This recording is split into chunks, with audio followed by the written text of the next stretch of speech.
El día de hoy comenzamos nuevo capítulo y estamos literalmente solamente a unos 8 capítulos de terminar. Esperemos en el Señor no acabar pronto, sino disfrutar el alimento que el Señor ha preparado para cada uno de nosotros. El día de hoy comenzamos en el capítulo número 21 del libro de Mateo. Capítulo número 21, y te recordamos que al menos en este lugar están prohibidos los teléfonos celulares durante el culto. Si no traes una Biblia, en la parte frontal hay Biblias las cuales puedes tomar, no como souvenirs, esas se tienen que quedar, no son recuerditos de la iglesia, ¿no? Entonces, si no traes Biblia, puedes pasar al frente. Ya lo hemos hecho en otras ocasiones, el llamar la atención cuando alguien trae el celular en la mano. Y yo pediría que por respeto a nuestro Señor, evitemos sacar nuestros teléfonos. Vamos a las Escrituras, libro de Mateo, capítulo número 21, versículo 1, y leeremos hasta el versículo número 11. Dice la palabra de nuestro Señor: cuando se acercaron a Jerusalén y vinieron a Betfagé, al monte de los olivos, Jesús envió 2 discípulos diciéndoles: id a la aldea que está enfrente de vosotros y luego hallaréis una asna atada y un pollino con ella. Desatadla y traédmelos. Y si alguien os dijere algo, decid: el Señor los necesita, y luego los enviará. Todo esto aconteció para que se cumpliese lo dicho por el profeta cuando dijo: decida la hija de Sión, he aquí tu rey viene a ti, manso y sentado sobre un asna, sobre un pollino, hijo de animal de carga. Y los discípulos fueron e hicieron como Jesús les mandó, y trajeron el asna y el pollino, y pusieron sobre ellos sus mantos, y él se sentó encima. Y la multitud, que era muy numerosa, tendía sus mantos en el camino, y otros cortaban ramas de los árboles y las tendían en el camino. Y la gente que iba delante y la que iba detrás aclamaba diciendo: Hosana al Hijo de David, bendito el que viene en el nombre del Señor, Hosana en las alturas. Cuando entró él en Jerusalén, toda la ciudad se conmovió diciendo: ¿quién es este? Y la gente decía: este es Jesús el profeta de Nazaret de Galilea. Esta es palabra de nuestro Señor. En esta mañana lo he adelantado y probablemente yo sienta que la predicación va a ser corta y tal vez no será así, pero algo ventajoso que el día de hoy tenemos es que del texto base, que es el libro de Mateo, capítulo 21, del 1 hasta el 11, cuenta no solamente con uno, sino con 3 textos paralelos. Y creo que los demás textos paralelos que nos narran la misma historia, el día de hoy nos aportarán información que es conmovedora que será conmovedora para muchos de nosotros. El primer texto paralelo que encontramos es en el libro de Marcos. Anótalo para que llegando a tu hogar o por la tarde lo puedas revisar y puedas ratificar que en verdad es así. El primer texto paralelo es el libro de Marcos, capítulo 11, versículo 1 hasta el versículo 11. Primer texto paralelo, Marcos, capítulo 11, versículo 1 y hasta el versículo 11. El segundo texto paralelo que podrás encontrar la misma historia es el libro de Lucas, capítulo 19, Lucas, capítulo 19, versículo 28 y hasta el versículo 40. Lucas 19, 28 al 40. Y finalmente Juan, que es uno de los ausentes usualmente en la primera parte que narra Mateo, ahora Juan también nos estará dando información acerca de esta historia en el capítulo número 12. Juan capítulo 12, versículo 12 hasta el versículo 19.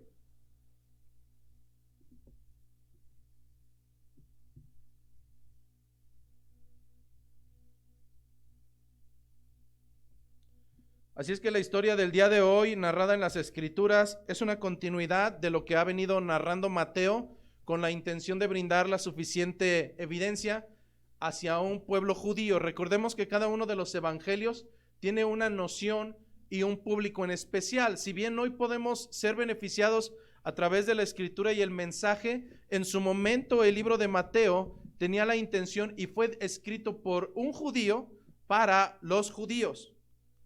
¿Qué peculiaridad tiene esto? Que hablarle a un judío acerca de el Mesías tendría que traer suficiente evidencia doctrinal y escritural para ratificar que en verdad así era. Es decir, no es lo mismo escribir un evangelio para los romanos que no tienen noción del evangelio o de las escrituras de los antiguos, y que a los mismos les puedes decir que Jesucristo era el Mesías esperado. ¿Esperado de quién? Si nosotros como romanos no sabemos de qué estás hablando. Entonces es por ello que debemos entender que este evangelio, al menos este evangelio escrito por un hombre que era catalogado como uno de los más pecadores, pues era recaudador de impuestos, aquellos que golpeaban económicamente a los propios de su nación, ahora transformado por el propio Jesucristo en su corazón, está narrando la historia de este hombre que en verdad es capaz de cambiar los corazones y de modificar cualquier situación. En este sentido, la historia comienza en el versículo 1 diciéndonos que cuando se acercaron a Jerusalén y vinieron a Betfagé, al monte de los olivos, Jesús envió 2 discípulos diciendo: id a la aldea que esté enfrente de vosotros, y luego hallaréis una asna atada y un pollino con ella. Desatadle y traédmelos, y si alguien os dijere algo, decid: el Señor los necesita, y luego los enviará. ¿Por qué nos dicen las Escrituras que cuando se acercaron a Jerusalén y vinieron a Betfagé, al monte de los olivos? ¿De dónde venían? ¿A dónde iban? Las Escrituras son claras. La semana pasada veíamos cómo Jesucristo venía y pasaba por un pueblo llamado Jericó, el cual se encontraba a un promedio de 24 kilómetros de Jerusalén. ¿A dónde iba Jesucristo? También lo vimos la semana antepasada, que Jesucristo decía que sería necesario ir a Jerusalén para ser apresado no solamente por los judíos, sino ser sentenciado por los gentiles, para cumplir las profecías y morir de la manera más degradante, de la manera más miserable para un habitante de aquella región. Y todo esto a causa de nuestras transgresiones. Si recordamos la semana pasada, mientras Jesús iba en el trayecto y estando a 24 kilómetros de distancia de encontrarse con su estancia final en esta tierra, pasó por ese lugar llamado Jericó, donde se encontraban 2 ciegos al lado del camino.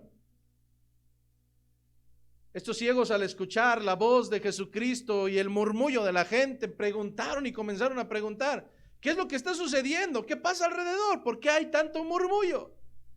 La gente les dijeron que era Jesucristo, el de Nazaret, aquel Galileo, el que estaba pasando junto a ellos, aquel que había sanado a los hombres y a las mujeres enfermos, aquel que había expulsado a los demonios, aquel que sanaba lo que era insanable, aquel que reprendía a las aguas y hacía callar a los mares.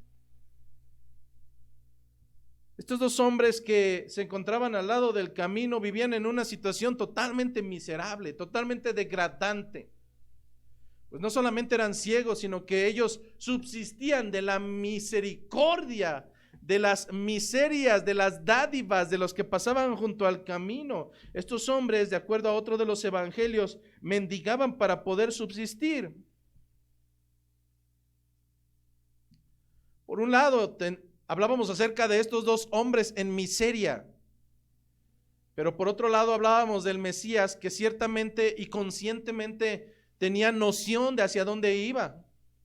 Estaba solamente a unos cuantos días de entregar su vida, pero no solamente ello, de recibir sobre su humanidad la furia de un Dios vivo a causa de tus transgresiones, a causa de mis transgresiones.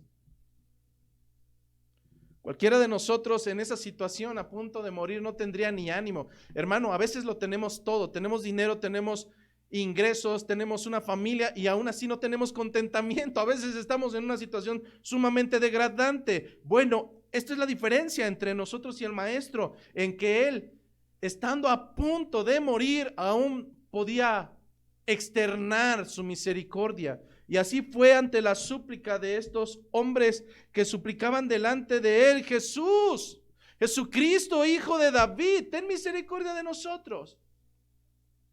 Veíamos la semana pasada cómo esta súplica estaba siendo estorbada. Y los de alrededor, lejos de incentivar a que Jesucristo se acercara más a ellos, les decían: cállense, cállense, dejen en paz al maestro. Mas ellos, lejos de desistir, y era una de las características que destacábamos la semana pasada, lejos de desistir y decir: bueno, yo ya supliqué y no me hizo caso, ya me quedo aquí. No, mucho tenemos que aprender de ello, hermanos. Y es que tenemos que suplicar y suplicar y suplicar y suplicar delante del Señor. Ellos lo hicieron así, y antes de callar, ellos gritaron aún más fuerte: Jesús, hijo de David, ten misericordia de nosotros. Al final de la historia de la semana pasada, y que es el previo a la del día de hoy, al final la misericordia de nuestro Señor llegó a ellos. Jesús se compadeció, dicen las Escrituras, Jesús se compadeció de ellos y les tocó los ojos, y al instante recobraron la vista. Pero no solamente eso, hermanos, ellos recobraron la vista y le siguieron. ¿Cuál fue el motivo por el cual estos hombres comenzaron a seguir a Jesucristo? Gratitud, misericordia. Hay tanto que aprender de verdad de esa historia. Y es que fíjate cómo somos nosotros. Nosotros vivimos agradeciendo: ay, gracias a Dios, gloria a Dios, el Señor me salvó. Y entonces, dentro de mi vida como creyente, soy como un hombre muerto. Tal pareciera que estoy agradecido, pero no hay evidencias de mi gratitud, porque el Señor ocupa el segundo y tercer y cuarto y último lugar. Es decir, estoy agradecido ¿de qué? ¿No te parece incongruente? Gloria al Señor que me ha salvado, gloria al Señor que escuchó mi clamor. Ahora ya me voy a una taquería y el culto, y las cosas del Señor, ¿qué me importan? La característica distintiva de un hombre o una mujer que ha recibido misericordia es que en verdad lo comprende. Y hay evidencia suficiente para respaldar que hay gratitud. ¿Te puedes imaginar a un maestro de cualquier materia diciéndoles: muchachos, hoy estoy sumamente feliz, lo quepo de gozo?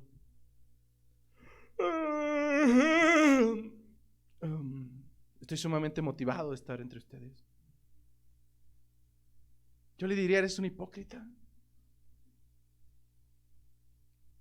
Me puedes decir cualquier cosa, me puedes externar cualquier cosa con tus palabras, pero sumamente las evidencias que vemos en tu vida demuestran que no hay gozo en tu vida, que no estás extasiado de estar entre nosotros. Lo mismo le diría a un creyente, el cual exalta las maravillas del Señor, vive espiritualmente, hermano, hasta flota por los aires. Con Helio lo tenemos que bajar, pero su caminar no contrasta y no respalda sus palabras, y por tanto es falto de integridad o falta de integridad, porque no hay congruencia, no lo hay.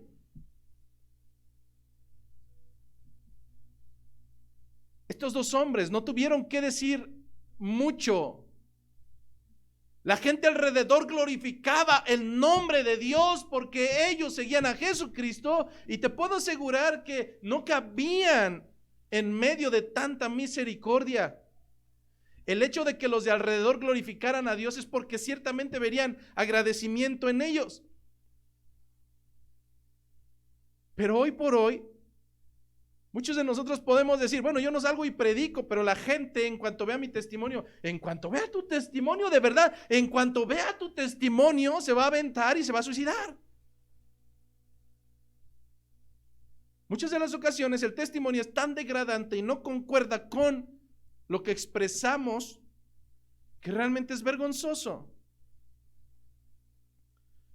Así es que Jesucristo salía de esta localidad de Jericó o de las Jericó y el maestro tenía que continuar su camino.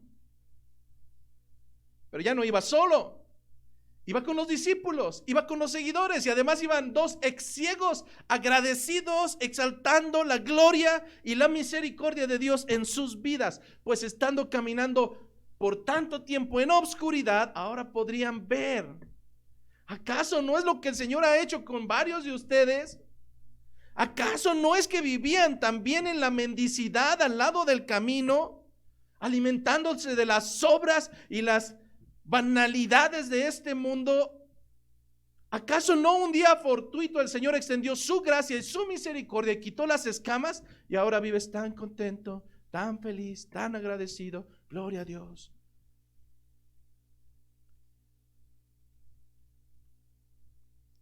Mas estos hombres seguían a Jesucristo junto a los discípulos y ahora se aproximaban a Betfagé, un lugar que se traduce como casa de higos no maduros. Ya no estaban a 24 kilómetros, habían avanzado 20 kilómetros más y ahora tan solo se encontraban a 4 kilómetros de Jerusalén. El tiempo se acercaba, un solo día de caminata los separaría de la muerte más terrible, pero al mismo tiempo de la muerte más gloriosa para nosotros. Jesucristo se encontraba a 4 kilómetros de Jerusalén, un día caminando de distancia, y él se encontraba específicamente en el Monte de los Olivos, lugar donde días más tarde sería apresado por los soldados romanos para ser crucificado. Es allí, en ese lugar, en el Monte de los Olivos, cuando oímos hablar del Monte de los Olivos pensamos que es un pequeño lugar, ¿no? Es inmenso, tiene 4 laderas y es gigantesco. Hoy por hoy ha sido catalogado como uno de los lugares santos. Ahí se han enterrado, es ahora como un tipo cementerio, más de 150,000 tumbas, incluyendo la de uno de los profetas, Zacarías. Y es en ese lugar donde más tarde él mismo sería apresado que Jesucristo comienza la historia del día de hoy, donde ordena a 2 de sus discípulos que vayan a la aldea de enfrente, en donde encontrarán una asna y a su pollino. Únicamente un breviario cultural y más para los jóvenes. ¿Qué es una asna? Es un burrito, género femenino. ¿Qué es un pollino? No es un pollito. El pollino, si usted lo busca en el diccionario, es un asno joven, es decir, es un borriquito, un burrito pequeño. Pero hay algo muy peculiar. Fíjese cómo es que nos lo narra uno de los libros paralelos, Marcos capítulo 11, versículo 2, la segunda fracción, es decir, la última mitad.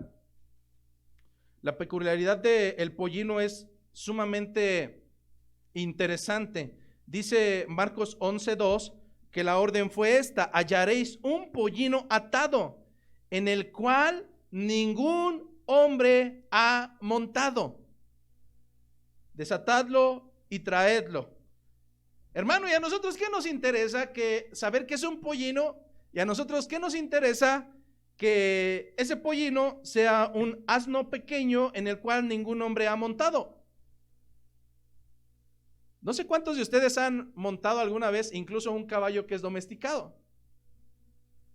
Pero si no lo sabes montar o si no te reconoce, te va a ir mal. Y se supone que ese animal ya ha sido domesticado. Ahora, ¿qué sucederá cuando traen a un pollino, el cual según Marcos jamás ningún hombre había montado, y el Señor lo pide para poder entrar triunfante como rey a la ciudad de Jerusalén? Empieza a maquinar lo que debió de haber sucedido y no sucedió, lo que lógicamente debió de haber pasado en cuanto el Señor montara a ese pollino y no sucedió. Pero entonces nos dice que mandó a sus 2 discípulos y les ordenó que fueran a la aldea de enfrente y que habría un asna con su pollino. ¿Cómo es que Jesucristo sabe que en la aldea de enfrente entrarán y encontrarán a una asna con su pollino? ¿Cómo pudo haber sucedido esto?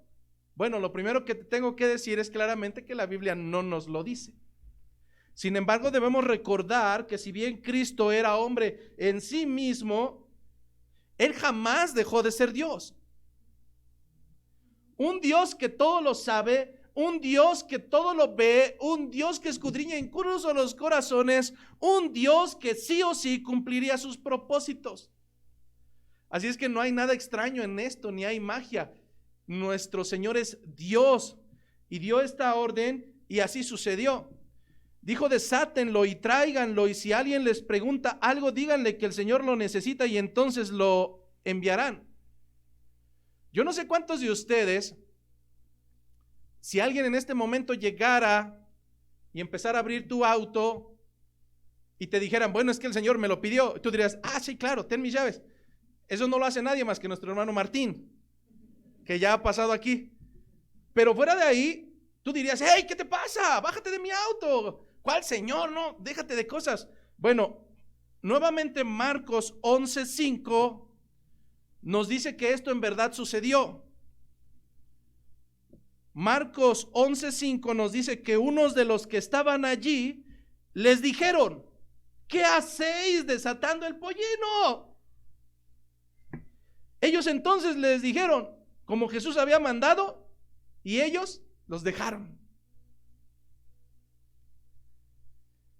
¿Por qué no les impidieron tomar el pollino? Antes de alimentar tu curiosidad, te vuelvo a decir, la Biblia no lo dice. Sin embargo, solamente puedo pensar en pocas razones por las cuales una persona que están tomando sus posesiones, al preguntarles: ¿a dónde llevan mis cosas? Y si le dicen: el Señor lo pidió, y dice: llévenselo, solamente hay pocas razones para ello. Número 1, o conocían directamente a Jesucristo y era familiar para ellos, es decir, era alguien que no era extraño y por tanto pudieron haber concedido que se llevaran sus posesiones. Segunda razón, muy probablemente una segunda razón pudo haber sido porque, aunque no le conocían directamente, habían escuchado hablar de Jesucristo, de los milagros que había hecho en el alrededor del Asia Menor, y por tanto, al escuchar que era él quien lo requería, optaron por dejar que se llevaran esas posesiones. Pero finalmente me inclino a pensar en que, aunque la Biblia no lo dice claramente, Jesucristo sigue siendo Dios. Y lejos de lo que hoy pudiera pensar la gente, en que a Jesucristo le puedo ordenar, que a Jesucristo le puedo menospreciar y decir: o me cumples y en mi tiempo y hazle como quieras, y yo declaro y yo hago y yo ato. No. Es al contrario. Jesucristo, siendo Dios, cuando abre su boca, cuando elige, no puede haber una respuesta de un no. Pregúntaselo al hombre que fue mandado a Nínive y dijo: pues yo no voy, mejor compro un ticket y me voy al lado contrario. ¿Qué fue lo que sucedió? Al Señor no se le dice no. ¿No quieres? Te mando un pez que te trague y que te escupa donde te mandé. Luego entonces vemos que delante del poderío de Jesucristo no puede haber una negativa, no puede haber un yo no quiero, no puede haber un rechazo. Esta parte doctrinal es muy importante para nosotros, hermano. Una y otra vez las Escrituras nos darán entendimiento de que es Él quien tiene el poderío, de que es Él quien tiene la autoridad, de que nosotros no podemos rechazarle si el Señor ordena. A esto le conocemos como ese llamado eficaz, como ese llamado que no puede ser despreciado. Así es que no, tú no aceptaste al Señor en tu corazón. Él fue quien te trajo o con cuerdas de amor o a chicotazos de justicia, pero de que fue Él, fue Él. ¿Por qué sucedió todo esto? Las Escrituras nos lo dicen claramente y Mateo recuerda que esto fue y haya sido cual haya sido la razón, esto sucedió para que se cumpliese la profecía. Le estamos hablando a judíos que conocen la Torá, que conocen el Pentateuco, que conocen cada uno de los profetas mayores y menores, que lo saben al derecho y al revés. Entonces tengo que brindarles evidencias, y claramente esto que estaba sucediendo pudiera pasar desapercibido para nosotros y decimos, pues que agarre a un pollino, pues en aquel tiempo eran muy usuales. No, esto está cargado de una fuerte significancia escritural. Esto sucedió para que se cumpliese la profecía, para que se cumpliese la profecía. ¿Cuál profecía, hermanos? Vamos a Zacarías capítulo 9, versículo 9. ¿Dónde se encuentra Zacarías? Lo encuentra ahí entre Génesis y Apocalipsis, pero específicamente es el penúltimo libro del Antiguo Testamento.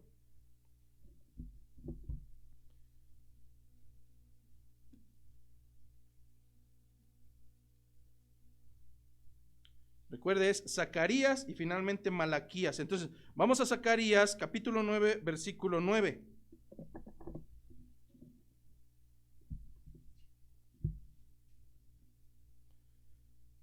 Dice la profecía, alégrate mucho. No solamente alégrate mucho, hija de Sión.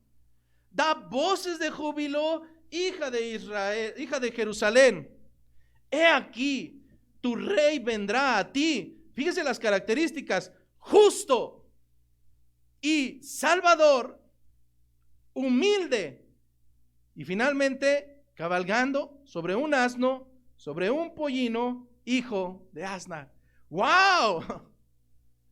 Bueno, cuando yo leía las escrituras y decía, pues qué padre, ¿no? Que encontró y mandó traer una asna con su pollino. ¡Ay, qué padre! Bueno, si yo fuera judío y realmente supiera las escrituras, o si fuese realmente un creyente que escudriña las escrituras, diría, ¡wow! Esto drásticamente va embonando pieza por pieza, como esos rompecabezas de 5,000 piezas, y todas embonan como si fuera mantequilla. No tienen que forzarlo.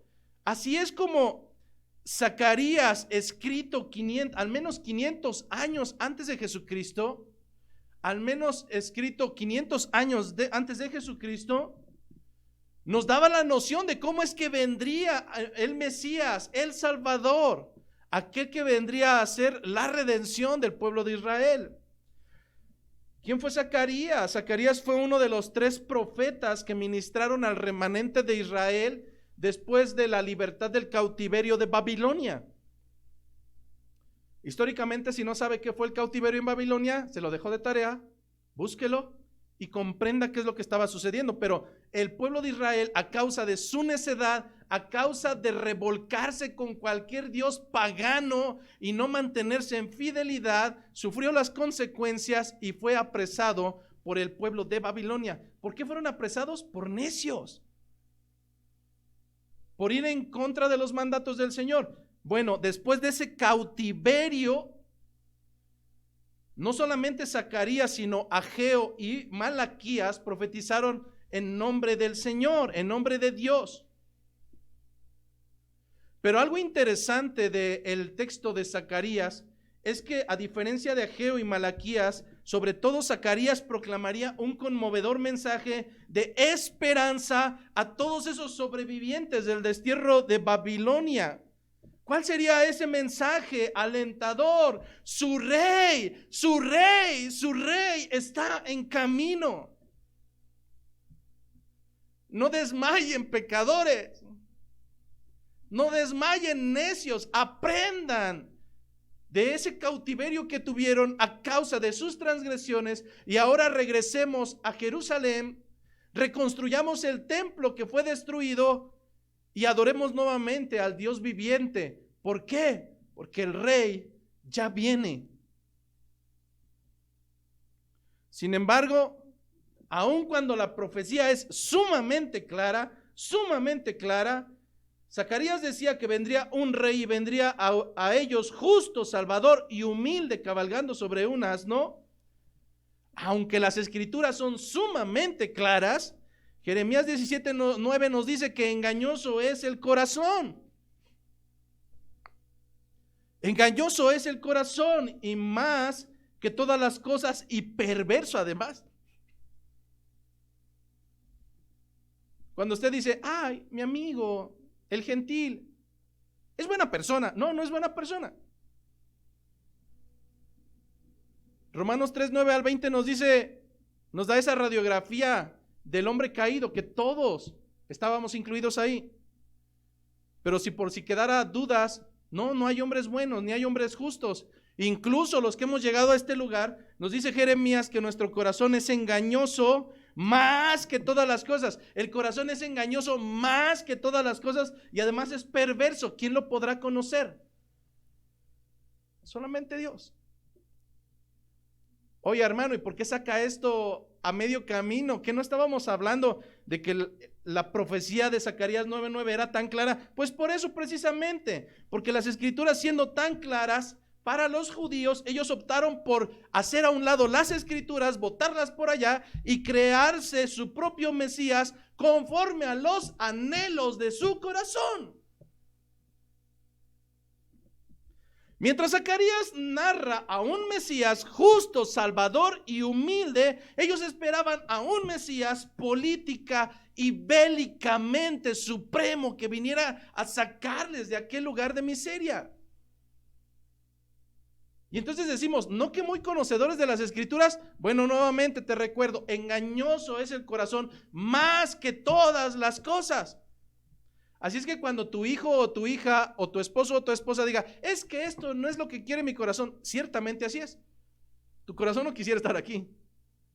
Tu corazón quisiera estar durmiendo. Bueno, gloria a Dios porque algunos de ustedes sí lo hacen aquí en el culto, ¿verdad? Pero no debería de ser así. Luego, si las escrituras me dicen que las características del Mesías eran unas, no, esas no me gustan. No, yo quiero un Mesías que venga arrancando cabezas. Yo quiero un Mesías que venga y nos lleve en supremacía y que ahora lo que nos hicieron nosotros hacérselos a ellos. Eso es un Mesías. Pudiéramos pensar que esto era erróneo, pero realmente la diferencia entre el tiempo de los judíos de aquel entonces y ustedes no es muy distante. Conocemos las escrituras y conocemos qué es lo que el Señor demanda de nosotros, conocemos cuáles son las características de nuestro Señor y qué es lo que demanda de su pueblo, pero a nosotros nos vale un pepino. Nosotros no queremos a un Cristo que demanda santidad. Nosotros queremos a un Cristo que nos dé gozo, que nos dé alegría, que nos haga estar en nuestra perversa vida. Nosotros no queremos a ese Jesucristo aburrido, testarudo. No, nosotros queremos a alguien que sea guapachoso y entendido con la chaviza. No, hermano, estás equivocado. Estás fariseicamente muy equivocado. El hombre insiste en seguir a un Cristo no bíblico, porque no escudriña las escrituras. El hombre insiste en seguir a un Cristo, mas no al bíblico, porque no escudriña las escrituras. El hombre insiste en crear un molde de acuerdo a su perverso y engañoso corazón, un Cristo milagrero, un Cristo permisible, un Cristo que me brinda prosperidad, pero sobre todo que me deja pecar cuando yo quiera. Ay, esto no es tan malo. Es que Dios es amor. ¿Cuántas veces no has escuchado esas tonterías? ¿Pero acaso esto es lo que el Señor demanda acerca de nosotros? No, de la misma manera que aquellos judíos esperaban erróneamente a una construcción cognitiva de su propio pensamiento, muy probablemente ustedes siguen esperando a un Mesías que les dejará estar con un pie en la carnalidad y con otro pie en el evangelio. Las cosas no suceden así. Tenemos que entender y comprender que si algo demanda el Señor de nosotros es su santidad, por la cual es santo y por la cual nosotros debemos ser santos. Él es santo y por cuanto Él es santo, nada inmundo entrará delante de su presencia. Así tengas todas las asistencias los domingos, hermano, o asistente o congregante o simpatizante, lo que seas, pero así tengas todas las características distintivas, cada que se abra tu boca, wow, todos desmayamos porque religiosamente eres etéreo. Bueno, si tu vida no camina en santidad, la cual demanda el Señor de ti, al final de tus días, te puedo asegurar que estarás dentro del grupo que diga: Señor, Señor, pero yo hablaba bien bonito en la iglesia. Señor, Señor, pero si yo visitaba a mis hermanos. Y el Señor seguramente te dirá: no te conozco, apártate de mí, hacedor de maldad. Porque engañoso es el corazón y perverso. Solamente Él lo puede conocer. Pero entonces continúa la historia y dice que los discípulos obedecieron. Fueron, el versículo 6, los discípulos fueron e hicieron como Jesús les mandó, y entonces trajeron a el asna y al pollino y pusieron sobre ellos sus mantos y él se sentó encima. Segunda característica distintiva: pues yo no me ajusto a las características de la iglesia porque pues esas no me gustan y yo hago lo que yo quiero. Bien, está bien. Pero déjame recordarte que un discípulo no es un desobediente berrinchudo que hace las cosas conforme a él le gustan. No, una característica que hemos visto a cada instante de los discípulos de Jesucristo es que sí o sí reciben una orden de Jesucristo, del Maestro, y por más patética y fuera de razón que ésta sea, un verdadero discípulo atenderá el mandato de su Señor, aunque este mandato no sea tan razonable. En alguna ocasión, dando clases para niños, clases bíblicas para niños de entre los 8 y los 10 años, les decía: ¿quiénes de ustedes, si el Señor les mandara hacer una arca para que llevaran a los animalitos y salvaran a su familia, lo harían? Y todos: yo les decía: hipócritas, ustedes levantan la mano porque ya saben el desenlace. Pero a veces pensamos que construiríamos un arca cuando realmente ni siquiera nos comprometemos mínimamente con los negocios del Señor. ¿Te das cuenta? ¿Dónde está tu nivel de discípulo? ¿Dónde está mi nivel de discípulo? Lo que el Señor demanda de nosotros. A veces pensaríamos que haríamos esas grandes proezas.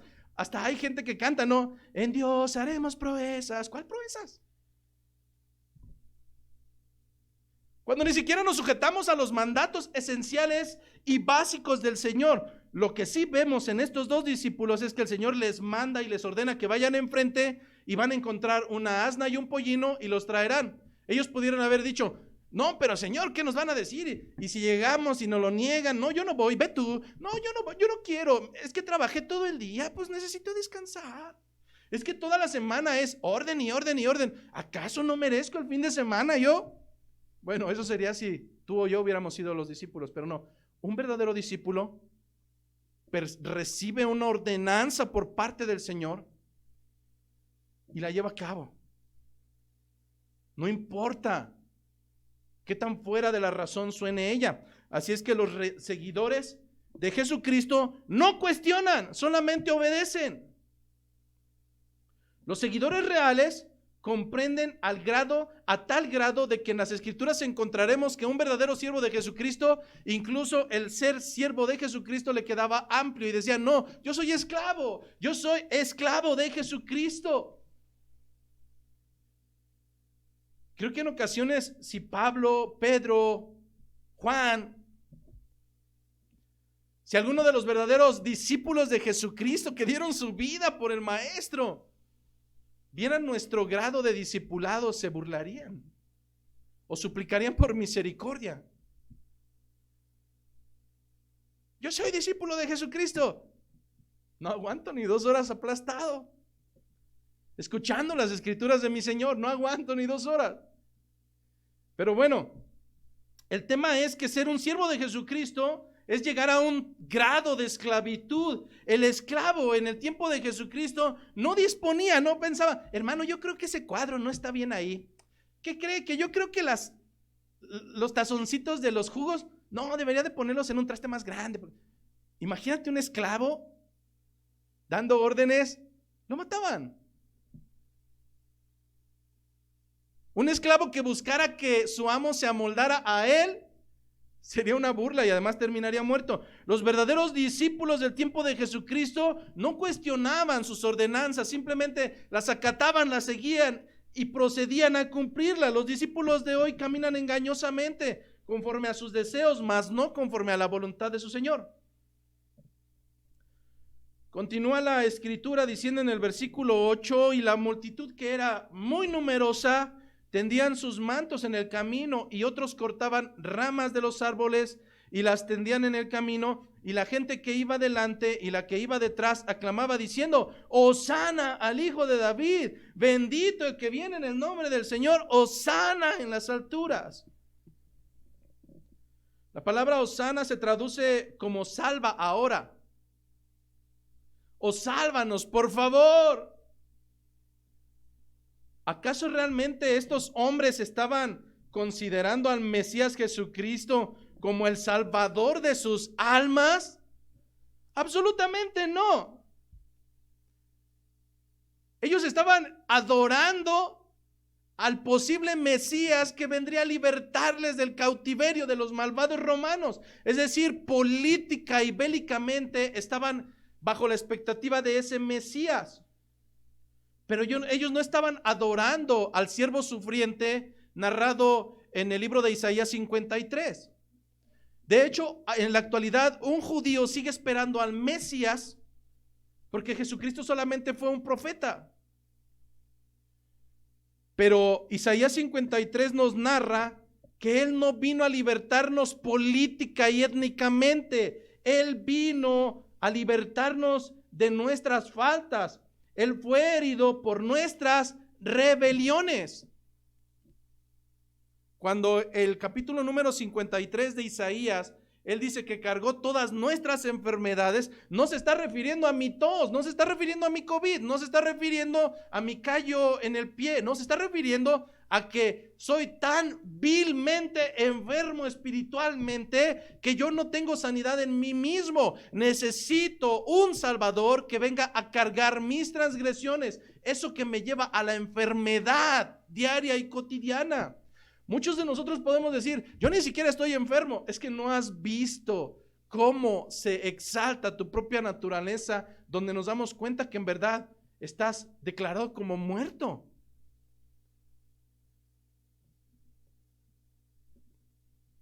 ¿Cómo podemos saber que estos hombres estaban adorando a su Cristo mental, al que habían construido en su pensamiento? ¿Y cómo es que no habían percibido que este era el Mesías que vendría a libertarles en el espíritu para salvación y para redención? Esto es fácil. Lo podemos saber fácil. Los mismos que ahora estaban adorando: Hosana al Rey, Hosana al Dios en las alturas. Estos mismos son los que unos pocos días después gritarían delante del concilio: crucifíquenle, crucifíquenle. No es difícil entender que Él no llenó sus expectativas. Lamentablemente eso es lo que seguimos haciendo tú y yo. Cuando Cristo no se amolda a mis necesidades, simplemente buscaré a otro. Pero eso no es lo que demanda el Señor de nuestras vidas. Lucas 19:41 continúa narrando la historia y nos dice que cuando se acercaba a Jerusalén, Jesús vio la ciudad y lloró por ella. Lucas 19:41 nos narra que cuando Jesús se acercaba a Jerusalén, vio la ciudad y lloró por ella. ¿Por qué razón puedes llorar por esa nación? El mismo Lucas 19:42 nos lo dice.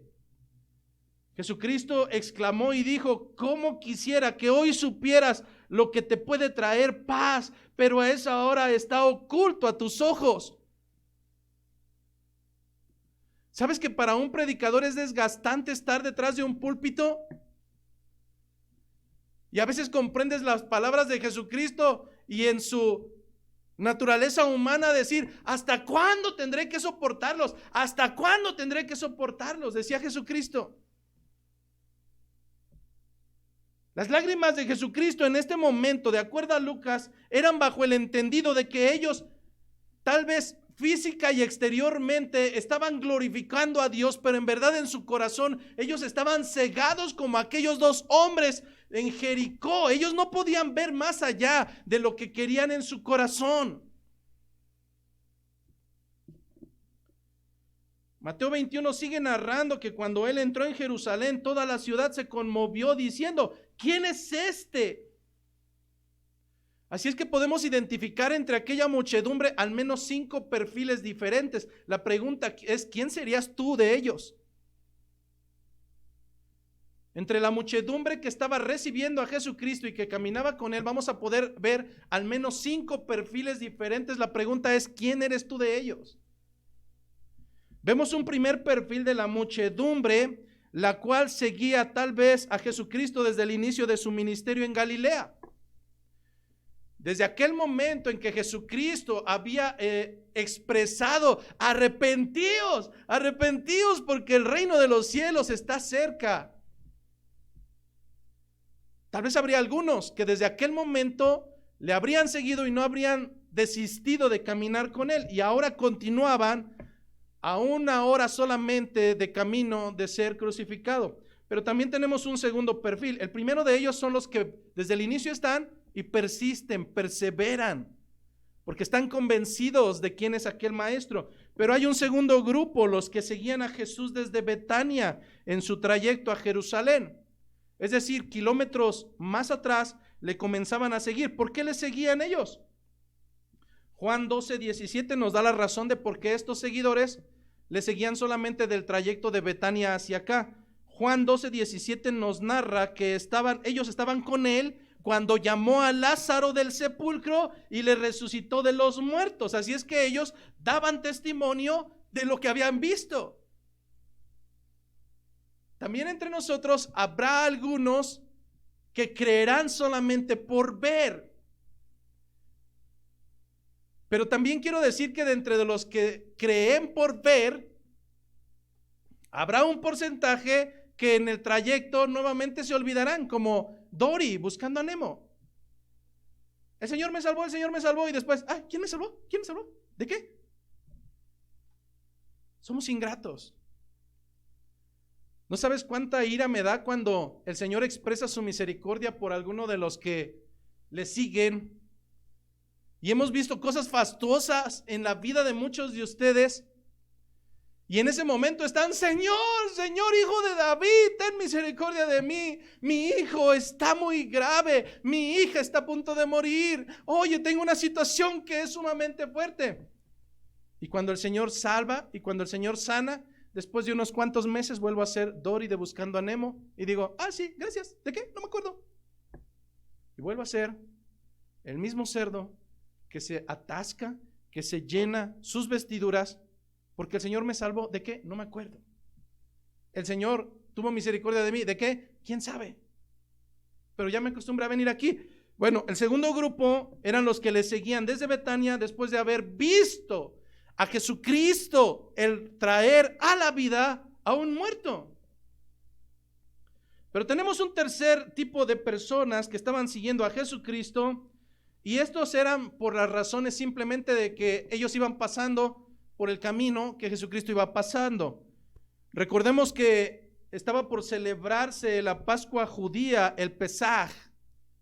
Y por tanto, judíos de diferentes naciones iban por ese mismo trayecto y simplemente coincidieron en esa travesía de peregrinaje desde Galilea, de Perea. Simplemente coincidieron en el trayecto por la festividad que estaba a punto de realizarse. Pero tal vez caminaban al lado de Jesucristo y decían, ¿quién es este? ¿Quién sabe? Pero, ¿por qué trae tanta gente? Pues no sé, nosotros vamos a la fiesta. Es decir, gente que no tenía ni noción de por qué está aquí, gente que la traen porque tiene que ir, gente que tiene que venir porque sus papás los traen, gente de que, no es que si voy porque si no, después están muele y muele, hermanito, ¿por qué no vino? Hermanito, mejor voy para que dejen de estar fastidiando, tengo que cumplir con la fiesta. Tenemos un cuarto tipo de personas que estaban caminando con Jesucristo y estos son los más feitos. Lucas 19:39 nos dice que algunos fariseos, Lucas 19:39, que algunos fariseos iban tras de él y le dijeron, maestro, reprende a tus discípulos.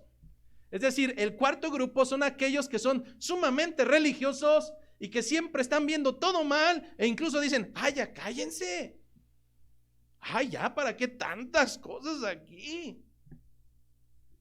Pero ¿cuáles fueron las palabras de Jesucristo para este cuarto grupo de fariseos que le reprendían y reprendían a sus discípulos? Jesucristo les respondió y les dijo: os digo que si ellos callan, aún con ellos las piedras clamarían. Traducción: el Señor no necesita de ti. El Señor no necesita de ti. Grábatelo en la cabeza. Tú puedes ser intercambiado por una piedra y aún así el Señor será alabado. Así es que deberías de sentirte sumamente honrado de haber sido llamado por la misericordia del Señor. El cuarto grupo eran esos fariseos religiosos que siempre estaban en descontento con todo y que al final, aunque caminaban ahí junto con ellos, lo único que anhelaban era asesinar al maestro. De esos también hay en la iglesia, hermanos. Claro. De los que se ven sumamente hermosos, alabando, levantando sus manos y glorificando: santo Señor, santo. Pero en sus intenciones solamente está el destruir, el asesinar. En ocasiones los vemos de casa en casa. Y es necesario tener cuidado. Pero también había un quinto grupo de aquellos que, al igual que los ciegos recién sanados, nunca habían escuchado hablar de Jesucristo, jamás habían escuchado hablar de Jesucristo, simplemente estaban cerca de Jerusalén y al escuchar el murmullo preguntaron a través del alboroto: ¿quién es este?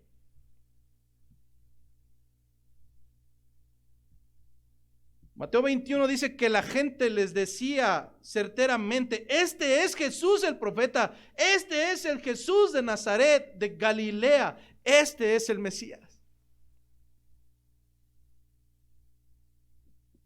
Y podemos llegar a varias conclusiones en esta mañana. Ciertamente las palabras de ellos eran ciertas. Jesucristo no solamente sigue siendo un profeta. Un profeta es aquel que se le revela la palabra de Dios, y no solamente eso, sino que a través de su voluntad la lleva delante de los hombres. Una voluntad que podemos comprobar a la luz de Romanos que es buena, que es agradable y que además es perfecta. La voluntad de Dios jamás es aburrida, hermanos. Jamás. Las cosas del Señor no pueden ser aburridas, al menos para un hijo. No puede ser así.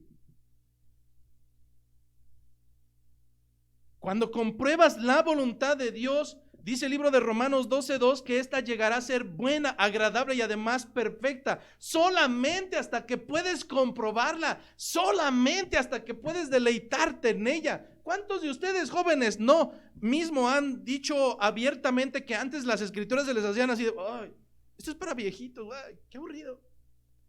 ¿Y cuántos de ustedes ahora no se deleitan y esperan el día en que se reúnen por la tarde para decir: quiero más, quiero escuchar las palabras del Señor, aquellas en las cuales me deleito? Así es que una vez que comprobamos la voluntad de Dios, podemos confirmar que esta no solamente es buena y agradable, sino que además es perfecta, hermanos. La pregunta interesante es: ¿y cuál es la voluntad de Dios? ¿Cuántos de ustedes se han hecho esa pregunta? ¿Cuál es la voluntad de Dios? ¿Cuál es la voluntad de Dios para mi vida? Incluso a veces hemos escuchado: bueno, yo predico el evangelio y le digo: Dios te dará el propósito para... No, el propósito es claro, hermanos. El propósito es claro. Y las escrituras nos dicen en el libro de Romanos, capítulo 12, versículo 1. Romanos, capítulo 12, versículo 1. Primer característica de la voluntad de Dios para tu vida. Y esto sí, grábatelo bien. La primera característica de la voluntad de Dios para tu vida, Romanos 12:1 nos dice, es que la voluntad es que presentéis vuestros cuerpos en sacrificio vivo, santo, agradable a Dios, que es vuestro culto racional. La voluntad de Dios es que presentes tu cuerpo en sacrificio vivo, santo, agradable a Dios, que es vuestro culto racional. En ningún momento las escrituras dicen que presentes tu cuerpo y te revuelques con Satanás y con el mundo. No dice así, no dice así. Las escrituras dicen que presentes vuestros cuerpos en sacrificio vivo, santo, agradable a Dios, que es vuestro culto racional. Jovencitos, jovencitas, tu cuerpo no es para fornicar. Tu cuerpo es para presentarlo como sacrificio vivo, santo, agradable a Dios, que es vuestro culto racional. ¿Ahora entiendes por qué la no permisión de noviazgos entre jóvenes? También fui joven, aunque no lo creas. De joven ya tenía barba, pero fui joven. Pero yo entiendo y sé que si no puedes tener dominio propio ni siquiera para mantenerte despierto, mucho menos tendrás dominio propio para ceder ante las caricias de una persona. Y entonces tenemos cristianos y cristianas que rinden sus cuerpos en sacrificio vivo para la carnalidad, cuando esto no es la voluntad del Señor. Pero además de ello, Romanos 12:2 nos dice que la voluntad de Dios es que no nos amoldemos al mundo actual, sino que seamos transformados mediante la renovación de su mente. La voluntad de Dios no es que nos amoldemos al mundo actual, sino que su voluntad es que seamos transformados mediante la renovación de nuestra mente.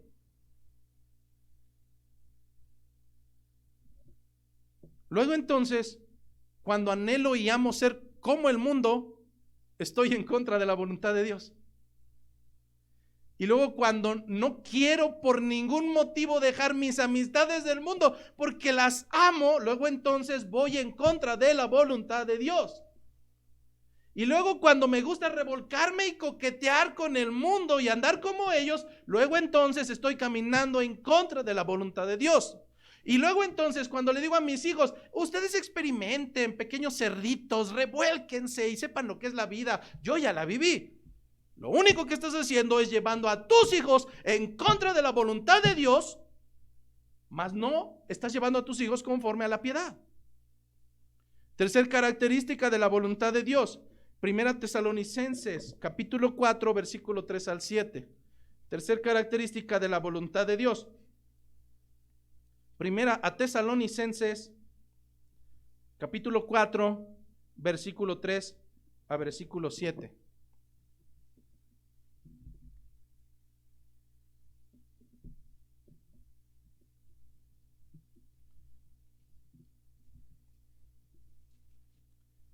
Primera Tesalonicenses capítulo 4,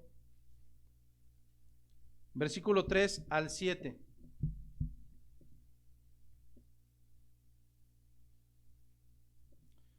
En el segundo apartado dice Primera Tesalonicenses, ¿cuál es la voluntad de Dios? Que os apartéis de fornicación.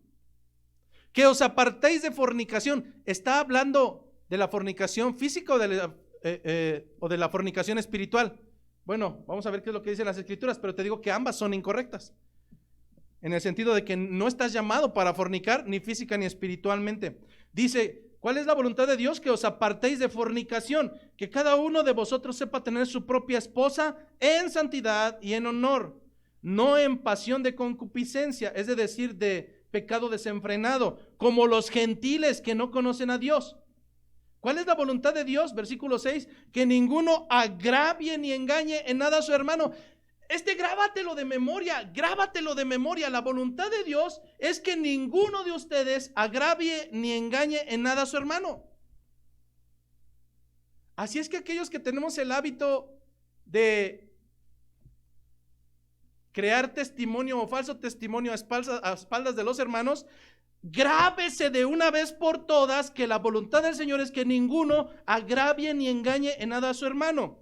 ¿Por qué? Porque el Señor es vengador de todo esto.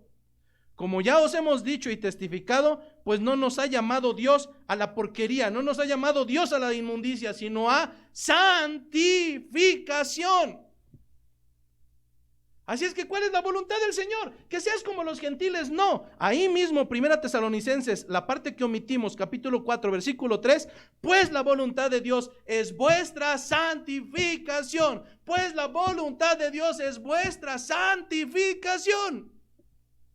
no tu prosperidad, no tu sanidad, no tu bienaventuranza. La voluntad de Dios es que camines en santidad, apartado del mundo, solamente para Él, negándote a ti mismo, tomando la cruz y estando dispuesto a seguirle.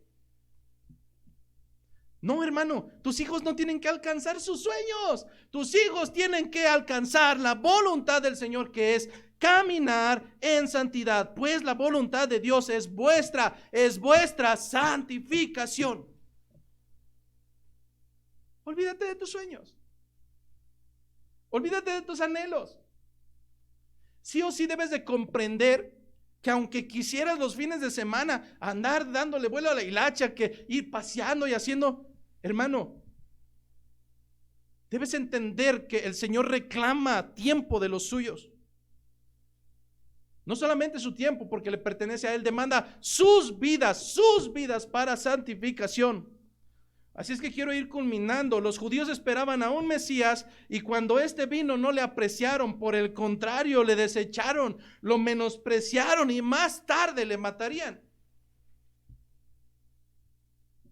Mas Cristo amó tanto a su iglesia que murió, dice Efesios 5, y se entregó a sí mismo por ella para santificarla, habiéndola purificado en el lavamiento del agua por la palabra, a fin de presentársela a sí mismo, una iglesia gloriosa que no tuviese mancha, ni arruga, ni cosa semejante, sino que fuese santa y sin mancha.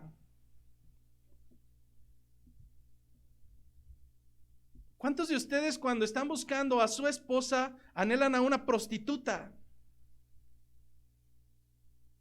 Siendo honestos, ¿cuántas de ustedes, jovencitas, anhelan a un Barbaján, Don Juan, que primero tenga intimidad con ustedes y después vaya a tener intimidad con medio Querétaro? Claro que no. Lo mismo es el Señor con su amada esposa. Él la quiere pura. Él la quiere pura, santificada, preparándola para Él, sin mancha, sin arruga.